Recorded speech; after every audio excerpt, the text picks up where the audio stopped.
Alhamdulillahirabbil alamin allazi khalaqal insana fi ahsani taqwim. Asyhadu an la ilaha illallah wahdahu la syarika lah wa asyhadu anna Muhammadan abduhu wa rasuluh. Allahumma shalli wa sallim wa barik ala sayyidina Muhammad wa ala alihi wa ashabihi wa man tabi'ahum bi ihsani ila yaumiddin. Amma ba'd, faya ayyuhal hadirun, ittaqullah haqqa tuqatih wa la tamutunna illa wa antum muslimun. Faqala Allah Ta'ala fi kitabihil karim, a'udzu billahi minasy syaithanir rajim. Bismillahirrahmanirrahim. Walan tardo angkal yahudu walan nasoro hatta tattabi'a millatahum. Qul inna hudallahi wal huda wala in ittaba'ta ahwa'ahum ba'dal ladzi ja'aka minal ilm ma laka minallahi min waliyyin wala nasir. Sadaqallahul azim. Kaum muslimin sidang jamaah Jumat yang berbahagia, puji syukur kehadiran Allah Subhanahu wa Ta'ala, alhamdulillah. Selanjutnya sholawat kepada baginda Rasul sallallahu alaihi wasallam. Allahumma sholli ala sayyidina Muhammad wa ala ali sayyidina Muhammad. Kaum muslimin sidang jamaah Jumat yang berbahagia, judul yang akan kita bahas di siang hari yang berbahagia ini yaitu larangan tasyabbuh dalam Islam. Sebelum itu, khotib ingin menyampaikan wasiat takwa buat kita bersama, terkhususnya buat diri khotib sendiri. Mari sama-sama kita tingkatkan keimanan dan ketakwaan kita kepada Allah Subhanahu wa Ta'ala, yaitu senantiasa mengerjakan perintah Allah dan senantiasa istiqomah dalam menjalankan, dalam meninggalkan apapun itu larangan dari Allah. Mudah-mudahan kita semua yang hadir di sini khususnya menjadi hamba yang bertakwa. Amin ya rabbal alamin. Saudaraku kaum muslimin sedang jamaah Jumat yang berbahagia, kalau kita lihat makna dari tasyabbuh ini, kalimat tasyabbuh ini berasal dari bahasa Arab, yaitu berasal dari kata syabaha yang berarti menyerupai terhadap sesuatu. Sementara menurut istilah adalah sebuah usaha seseorang untuk menirukan sosok yang dikaguminya, baik dari tingkah laku, penampilan hingga sifat-sifatnya, dan diaplikasikan dalam kehidupan sehari-hari. Kalau kita lihat pengertian ini bisa kita contohkan, yaitu peringatan Valentine Day atau mungkin Halloween dan lain sebagainya. Ini merupakan tradisi bukan dari umat Islam sendiri. Saudaraku yang dimuliakan Allah Subhanahu wa Ta'ala, di dalam sejarah kita lihat saat hendak melaksanakan peperangan, Rasul bermusyawarah dengan seluruh tentara-tentara yang ikut perang saat itu. Lalu dari tentara pemanah mengatakan, "Ya Rasulullah, bagaimana kami mengetahui ya Rasulullah yang akan kami panah, yang menjadi sasaran panah kami itu apakah dia umat Islam ataupun mereka Yahudi atau Nasrani ya Rasulullah?" Lalu dijawab oleh sahabat lain, "Bagaimana kalau seandainya kita berikan tanda yaitu berupa aksesoris kepada kita umat Islam?"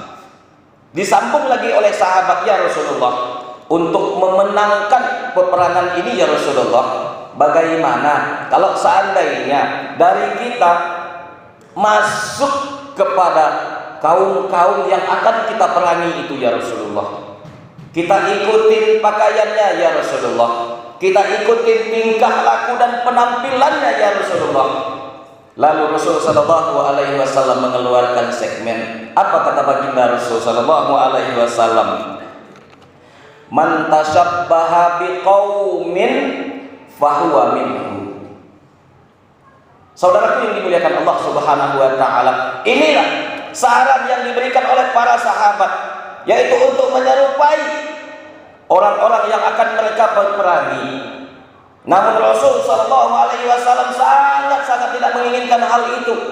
Bahkan Rasul menegaskan sangat-sangat besar sekali makna dari kalimat ini. Man tashabbaha biqaumin fahuwa minhum. Barang siapa yang menyerupai suatu kaum, barang siapa yang berbuat seperti apa perbuatan suatu kaum, barang siapa yang melakukan tingkah laku kesehariannya dari suatu kaum, fahuwa minhum, dia adalah bagian dari kaum tersebut. Ini kata baginda Rasul sallallahu alaihi wasallam. Saudaraku yang dimuliakan Allah Subhanahu wa taala, artinya Rasul sangat-sangat melarang kita untuk ikut kebiasaan-kebiasaan orang-orang di luar Islam kita.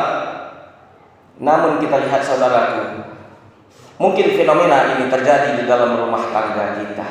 Mungkin ini ada di dalam kehidupan kita sehari-hari. Kita tidak menjadikan baginda Sallallahu Alaihi Wasallam sebagai contoh dalam kehidupan kita. Tetapi anak-anak kita, generasi penerus kita, mereka lebih kenal mungkin dengan Valentino Rossi, Marc Marquez, Cristiano Ronaldo, dan lain sebagainya. Kenapa mereka lebih kenal dengan hal-hal yang seperti ini? Namun mereka tidak kenal dengan baginda Rasul Sallallahu Alaihi Wasallam. Letak salahnya di mana? Tentu letak salahnya ada di kita selaku pemimpin di dalam rumah tangga kita. Kenapa? Karena kita kurang wibawa di dalam memimpin mereka. Saudaraku yang dimuliakan Allah Subhanahu wa taala, berhati-hatilah. Kelak kita akan mempertanggungjawabkan apa yang telah dilakukan oleh diri kita, anak dan istri kita. Kalau seandainya hari ini kita habiskan uang kita sekolahkan mereka di les bahasa Inggris, kita sekolahkan mereka di sekolah yang ternama, yang hebat matematikanya, yang hebat fisikanya, mereka ikut lomba sains, mereka juara 1, mereka ikut lomba fisika, mereka juara 1. Dalam kondisi yang seperti ini, jangan pernah kita berbangga diri kalau seandainya hal ini terjadi dalam kehidupan kita. Kenapa? Anak kita tidak kita ajarkan ilmu agama. Ketika kita mati kelak, saudaraku yang dirahmati Allah Subhanahu wa taala, saat kita di alam kubur kelak, kita tidak mengharapkan ilmu fisika mereka. Saat kita di alam kubur kelak, kita tidak mengharapkan ilmu bahasa Inggris mereka. Yang kita harapkan adalah doa dari anak yang soleh. Iza mata minul insan in qata'a amaluhu illa min salasin. Apabila mati salah seorang anak cucu Adam, salah seorang manusia, putus semua amal ibadahnya illa min salasin. Salah satu dari yang 3 perkara ini adalah awaladun sholihun yad'ulah. Allahumma ighfirli wa li walidayya warhamhuma kama rabbayani shaghira. Doa ini yang sangat-sangat kita harapkan saat kita di liang lahat kelak. Kita tidak berharap anak kita membawakan bunga yang bagus diletakkan di atas makam kita. Kita tidak berharap seperti itu. Untuk apa? Yang kita harapkan adalah doa dari anak-anak kita, bacaan Fatihah dari anak-anak kita yang dipidyahkan buat kita, bacaan Al-Quran dari anak-anak kita yang diperuntukkan buat kita. Sampai kelak ketika kita di alam kubur, saudaraku yang dimuliakan Allah Subhanahu wa taala. Jadi jangan habiskan uang kita untuk hal-hal yang sifatnya dunia. Apakah tidak boleh? Boleh. Tetapi tolong seimbangkan antara kehidupan dunia dan akhirat. Kalau akhirat kita kejar, dunia akan bertekuk lutut kepada kita. Kalau dunia saja yang kita kejar, belum tentu akhirat akan kita dapatkan. Saudaraku yang dimuliakan Allah Subhanahu wa taala, inilah dia. Berhati-hatilah kita di dalam kehidupan kita. Lalu coba kita lihat bagaimana caranya supaya kita bisa mencegah anak kita cucu-cucu kita, generasi penerus kita, supaya dia tahu dengan ajaran agama kita, tahu dengan syariat dari baginda Rasul sallallahu alaihi wasallam. Ada beberapa hal yang bisa kita lakukan. Yang pertama yaitu tanamkanlah nilai agama sejak dini kepada anak-anak kita. Saudaraku yang dimuliakan Allah Subhanahu wa taala. Kalau kita lihat akhir tahun yang lalu, pergantian tahun yang lalu, 2021, 2022, siapa mereka-mereka yang macet-macet di jalan sana? Jawabannya adalah umat Islam. Siapa mereka yang memenuhi hotel penginapan berduaan dengan yang bukan mahramnya? Siapa dia? 50% adalah umat Islam. Siapa dia? Ketika pergantian tahun baru yang lalu, mereka sibuk dengan narkoba, berpesta narkoba dan lain sebagainya. 75% umat Islam. Di mana letak kesalahannya? Letak salahnya ada di kita. Kita selaku orang tua, kita selaku pemimpin di dalam rumah tangga kita kurang wibawa membentuk anak generasi kita supaya taat kepada Allah Subhanahu wa taala. Saudaraku yang dimuliakan Allah Subhanahu wa taala, tanamkanlah nilai-nilai agama sejak mereka kecil. Kalau seandainya pondasi agama itu sudah ada pada mereka, maka insya Allah apapun nanti halangan yang akan datang di kemudian hari, pasti mereka akan kuat. Kenapa? Pondasi agama mereka sudah kuat. Ini yang pertama. Yang kedua, yaitu perhatikanlah pergaulan dari anak-anak kita tersebut. Saudaraku yang dimuliakan Allah Subhanahu wa taala, pergaulan ini ternyata penting sekali di dalam membentuk anak-anak yang soleh dan solehah. Kalau seandainya kita tanamkan nilai agama yang baik kepada mereka, kita ajarkan nilai Al-Quran di dalam kehidupan mereka, namun saudara, teman-teman mereka, teman-teman permainan mereka, teman-teman pergaulan mereka, orang yang jauh dari agamanya Allah, maka mereka juga ikut terkontaminasi terhadap dari teman-teman yang mereka gauli tersebut. Hati-hati, kita akan mempertanggungjawabkan apa yang kita lakukan itu. Ya ayyuhallazina amanu qu anfusakum wa ahlikum nar. Kata Allah, pelihara dirimu. Hati-hati dengan dirimu, lakukan perintah Allah, laksanakan syariat Allah.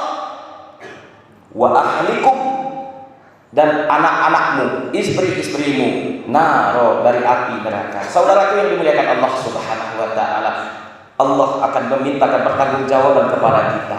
Kalau seandainya kita bisa mempertanggungjawabkan apa yang kita lakukan saat di dunia ini di hadapan Allah kelak, maka kebaikan itu akan kita dapatkan, berbuah kebaikan juga buat kita. Namun ketika perbuatan tersebut merupakan keburukan, maka kita akan menangis di hadapan Allah Subhanahu wa taala. Maka itu cegahlah kemungkaran mulai dari rumah kita. Apa kemungkaran yang ada di rumah kita?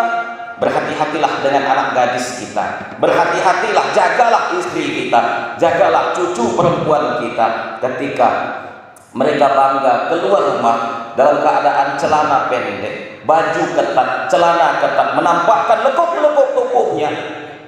Kita akan mempertanggungjawabkan apa yang mereka perbuat itu.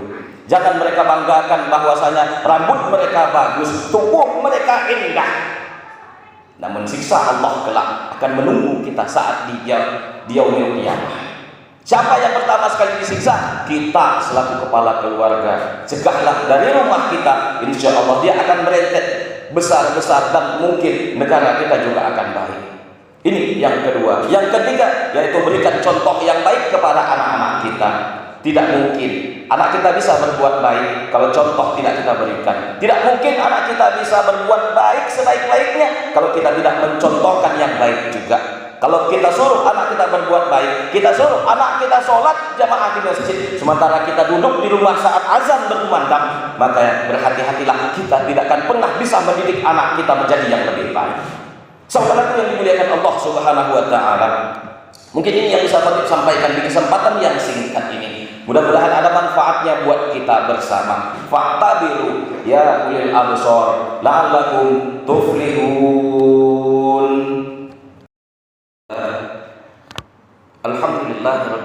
alamin. Wa bihi nasta'inu ala umuri dunya waddin. Asyhadu an la ilaha illallah wahdahu la syarikalah wa asyhadu anna Muhammadan abduhu wa rasuluh. Allahumma shalli wa sallim wa barik ala sayyidina Muhammad wa ala alihi wa ashabihi wa man tabi'ahum bi ihsan ila yaumiddin. Amma ba'd. Fa ya ayyuhal hadirun, ittaqullah haqqa tuqatih wa la tamutunna illa wa antum muslimun. Faqala Allah Ta'ala fi kitabihil karim, a'udzu billahi minasy syaithanir rajim. Bismillahirrahmanirrahim. Wal 'ashr innal insana lafi khusr illa allazina amanu wa 'amilus shalihat wa tawassaw bil haqq wa tawassaw bis sabr. Innallaha wa malaikatahu yusholluna 'alan nabi ya ayyuhallazina amanu shallu 'alaihi wa sallimu taslima. Allahumma shalli 'ala sayyidina Muhammad wa 'ala ali sayyidina Muhammad kama shallaita 'ala sayyidina Ibrahim wa 'ala ali sayyidina Ibrahim wa barik 'ala sayyidina Muhammad wa 'ala ali sayyidina Muhammad kama barakta 'ala sayyidina Ibrahim wa 'ala ali sayyidina Ibrahim fil 'alamin innaka Hamidum Majid. Allahumma ighfir lil muslimina wal muslimat wal mu'minina wal mu'minat al ahya'i minhum wal amwat bi rahmatika ya arhamar rahimin. Allahumma ighfir lana dzunubana wa liwalidayna warhamhuma kama rabbayana shaghira. Ya Allah, kami bermohon kehadirat-Mu ya Allah. Kami bermunajat kepadamu ya Allah. Sekiranya di antara kami yang hadir di sini dalam keadaan sakit ya Allah, kami mohon ya Allah, angkat sakit itu ya Allah. Atau mungkin sakit itu ada di anak-anak kami ya Allah, atau mungkin di istri kami ya Allah, atau mungkin di kedua orang tua kami. Angkat sakit itu ya Allah. Angkatlah sakit itu ya Allah. Sehatkan lagi kami seperti sedia kalanya ya Allah.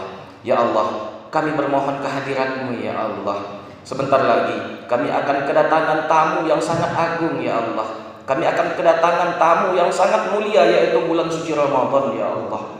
Kami mohon ya Allah, berikan kekuatan iman kepada kami untuk menjalani ibadah di bulan Ramadan itu ya Allah. Bantu kami supaya tidak ada halangan untuk kami beramai-ramai datang ke masjid-Mu ya Allah. Bantu kami ya Allah.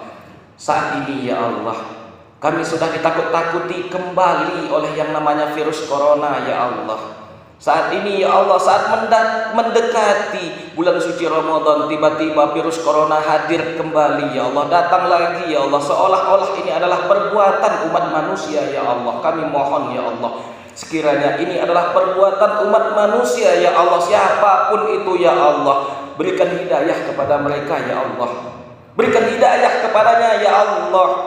Berikan petunjuk-Mu kepadanya ya Allah. Berikan petunjuk-Mu kepada manusia yang mempermain-mainkan virus ini ya Allah, sehingga menghalangi kami untuk datang beramai-ramai ke rumah-Mu saat di bulan Ramadan kelak ya Allah. Ya Allah, kami mohon ya Allah, musnahkan virus corona ini dari muka bumi ya Allah. Musnahkan virus corona ini dari muka bumi ya Allah. Musnahkan virus corona ini dari muka bumi ya Allah ya Rabbal Alamin. Rabbana atina fid dunya hasanah wa fil akhirati hasanah wa qina azabannar.